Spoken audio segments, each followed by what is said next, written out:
So welcome back to Relationships Ain't Easy. I got a first for you today. So I was watching this.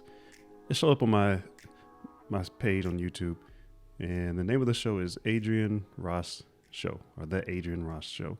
And Adrian Ross is a single woman, and so she decided to get a few more single women on the show and just talk about being single and being single from Christian females' point of view, and just the things they go through, and the struggles they go through. And it was done well, but there are a few things I felt like they didn't leave with it being solved. Maybe solved not the right answer, but they didn't leave with any type of, like, they had questions and they just weren't answered. So I was like, man, I wish I could tell them something. I wish I could help them. So that made me think of my new segment that I'm gonna start doing on my podcast is I wish I could tell you. And when I'm saying I wish I could tell you, it's not like I'm telling you I'm solving everything for you, you're wrong, and let me show you why I'm right. It's I really wish I could help whoever I'm gonna be talking about. Like, I really want to reverse this 50% plus divorce rate. And a lot of that's with Christians. So I want to reverse that. And I want to help people who want to have a lifelong fulfilling relationship that want marriage. So that's what it's all about. So when I say I wish I could tell you, it's the things I wish I could tell you that I know are going to help you. And that's where it's coming from. So let's jump right in. The first thing is I'll have her link in the description, so you'll be able to see, the exact video that I'm talking about. But the first thing that kind of stuck out to me that I wanted to help with is this, and I'm gonna read it to you. She said that she didn't. So they asked a question, and one of the people answered, and this is how they answered. She's like, I didn't, or I don't want to open my heart up for the fear of rejection. And so now a lot of my ideas revolving around dating are built solely just to protect me from being hurt. Because again, I'm afraid of rejection. So I wish I could tell you. I wish I could tell you that when you allow the fear of rejection to dictate how you act or how you approach dating, that you are actually prolonging or self-sabotaging your search. In this case, she was a woman, your search for your husband. You're prolonging the time it's going to take you to find your husband. What I wish I could tell you is that rejection is a part of dating. It's not a fun part of dating, but it is a part of dating. See, rejection is a part of dating, and you need to learn to see rejection as more of a necessary step that's going to help you get closer to your spouse, right? And what I found when I was going through this, I have a whole video, talking about how to learn how to get rejected. And I eventually came to this point where I realized if someone else rejects me, like, it may not feel good at the time, but it's good for me. Like, I'm looking for someone who wants me. So if this person doesn't want me, actually, the quicker they reject me, the better, because then I know, okay, this person isn't, for me, this person isn't her. And for this person who was talking to you, you would know that this man is not for you. And so I always felt like, okay, now I'm one step closer. But I kept going, I kept searching. What I would suggest is, if you do get rejected, kind of evaluate yourself, evaluate, the person you were dating.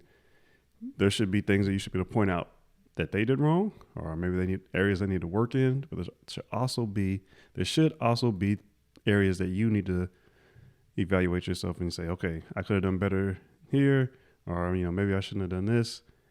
Learn from your experiences. That's just part of life. You learn from your experiences, so learn from your dating experiences, and just continue going on with hope. Right? And then I would also say, if you learn how to gradually let go of your trust, or maybe a better way to say is to gradually allow people to gain your trust, right?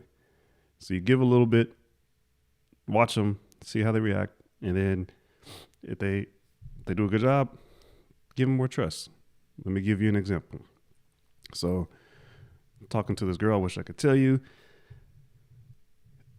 For instance, say the guy asks you for your number, right? And he says, "Hey, I'm gonna call you, and we can figure out a time. I don't know, to go out on a date." So, okay, so you're trusting him with your number. See if does he take a week and a half to call you. If he takes a week and a half to call you, to me that would be a red flag, and I would say that you wouldn't trust him. But if he calls you within 2 or 3 days, that's fine. And then so see that was just a small step. That was just a really small thing. Again, you want to find out as soon as possible if you can trust this person, because the quicker you find out that you can or can't trust them, the better. If you can't trust them and you find out quickly, it hurts less to end it. If you go 5, 6, 7 months in and then the guy keeps hurting you and hurting you and hurting you, it's just going to be more and more and more because you've invested more time in it. So you want to get rejected faster.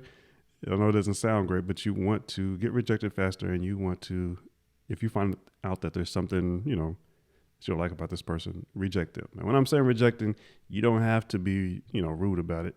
You can just let them know, hey, I don't think this is working out. You move on. Okay. So that's what I wish I could tell you. I wish I could tell you that when you're allowing that fear of rejection to dictate how you're, approaching dating, that it's actually hurting your chances of getting a husband. So instead, I would say, since you're believing and you're asking God for this husband, trust in him. Ask him to show you, hey, what could I have done better? What signs were there maybe early on with this guy that let me know that I shouldn't trust him. Okay? So let's move on. The second thing that really stood out to me when I was watching this video was a question that Adrian, who's the host of the show, that she asked. We're not dating, so how do we find a husband? Should women be more proactive, or should we just let God handle it? Like, when we are out, do we need to be more aware of men? So she asked that question, and this was kind of the summary of what everyone answered. And we found out that they never go out. They aren't interested in anyone at their church. They go to church, work, and home normally. That's what they do. And then when they do go to church, maybe they go to extra services on Sunday and they go to small groups. But again, it's a small group at a church that they don't like anybody already, but they feel like they feel like that is enough. So I wish I could tell you that you're not doing anything to be found. In love, all you're doing is you're going to work, you're going to church, and you're going home. And that's a problem. If God were to send a guy, just think about this. If a guy knocked on your door while you're at home, you open the door and he says, hey, I just want you to know God sent me and I'm your husband. And we all know, 15 minutes later, that guy would be in handcuffs because you called the police on him. So if you're only going to work, you're only going to church, and the church you go to, you already know there's no one that you're interested in, there's no prospects, then that's a problem. You need to be found. I know the Bible says that he who finds a wife finds a good thing, and we get that. But the women, you need to be someplace where you're found, right? You don't want to be hiding. You don't want to be trying to avoid them, okay? So I wish I could tell you, you need to make sure that you're doing stuff outside of just your church, outside of work, and just home. Okay? Work's a bad place. Normally, people are focused, and most of you women, you guys want these hard-working, diligent people. So they're mostly focused, and that's probably not the best time to try to meet someone. Okay?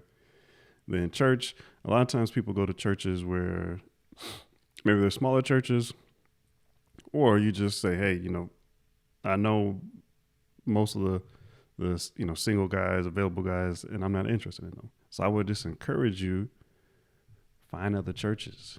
Now, you don't have to leave your home church. You can still go to the church on Sundays, but many churches now have other small groups. You can join those small groups and you can meet other people. You want to try to meet, you want to be in places where you can be found, and you want to be in places where you can build a community. And, if you're a Christian, you want to be in a place where there's, a Christian community being built.